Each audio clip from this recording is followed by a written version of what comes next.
kaki yang menguatkan. Di tengah hutan hujan yang rindang dan gemuruh, seekor bayi monyet lahir ke dunia dengan kondisi yang tidak biasa.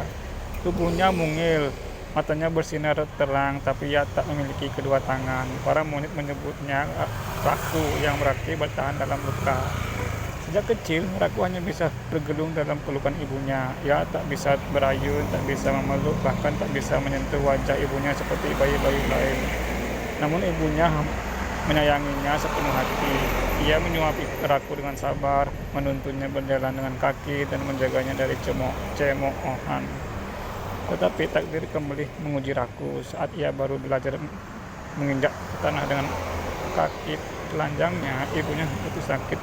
Angin malam membawa demam berat, dan dalam beberapa hari kini Raku sendirian. Monyet-monyet lain di kawanan itu memandang dengan iba atau bahkan risih. Mereka tak tahu apa yang bisa dilakukan seekor monyet tanpa tangan. Ia tak bisa memanjat, tak bisa berayun, bahkan tidak bisa bertarung bila ancaman datang. Hari-hari Raku menjadi gelap. Ia tidur di akar pohon mencari sisa buah yang jatuh. Kadang ia menangis di malam hari, tak tahu bagaimana caranya hidup di dunia yang menuntut kecepatan dan kekuatan. Namun dalam kehampaan itu hadirlah keinginan kecil untuk bertahan. Raku mulai belajar menggunakan kakinya dengan lebih terampil. Ia belajar menggigit dengan sudut rahangnya agar bisa membuka buah. Ia menggunakan jari-jari kaki untuk mencengkeram batang kecil atau mengangkat buah yang sulit dijangkau. Ia bahkan belajar menyeimbangkan tubuhannya dengan kakinya saat melompat dari batu ke batu. Meski begitu, ia masih dianggap aneh oleh teman-temannya. Saat kawanan bermain di pucuk pohon, Raku hanya bisa melihat dari bawah. Ketika mereka meloncat dari dahan ke dahan, Raku mengejar dari tanah, berlari di semak belukar dan lembut, dan lambat laun ia ditinggalkan. Dia terlalu lambat, dia tak bisa panjat, biasa dia tertinggal.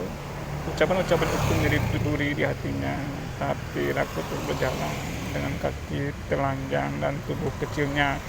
Dia tidak pernah berhenti mencoba. Suatu hari, musim kemarau panjang mulai berganti hujan. Malam sebelumnya, petir menggelegar dan angin mengguncang pohon-pohon dengan liar. Keesokan paginya, kawanan monyet bersiap untuk mencari makanan, termasuk Raku yang ikut dengan langkah pelan dari tanah. Para monyet melompat lincah dari dahan ke dahan, berpindah pohon dengan sigap. Raku hanya bisa mengejar dari bawah, berlari, menyusuri akar-akar pohon, melompat kecil di antara semak, nampaknya terengah-engah. Akhirnya kawanan itu sampai di sebuah pohon besar yang biasanya penuh buah. Tapi kali ini pohon itu kosong, daunnya tergoyang pelan, rantingnya lengang. Tak ada satu buah pun yang menggantung. Kawanan pun kecewa dan segera berpindah ke pohon lain. Mereka tak melihat ke bawah. Mereka tak sempat melihat bahwa di tanah yang basah setelah hujan semalam banyak buah yang berjatuhan. Raku berhenti. Ia menatap tanah yang penuh daun basah dan rumput rebah. Dan di antara mereka banyak buah yang masak sempurna jatuh karena angin hujan dan yang masak sempurna jatuh karena angin, hujan, dan mungkin karena hewan-hewan malam yang menggoyang dahan. Raku melompat kecil, mengambil satu buah dengan kaki kirinya, menginjaknya dengan kaki kanan, lalu menggigit pelan kulitnya dan membukanya. Rasanya manis, segar, kemenangan kecil. Ia mengambil lebih banyak, menumpuknya. Ia mengangkat satu demi satu dengan kaki, menggulingkannya, menyimpan di balik semak. Senyumnya mengembang. Untuk pertama kalinya Raku tidak sekadar bertahan.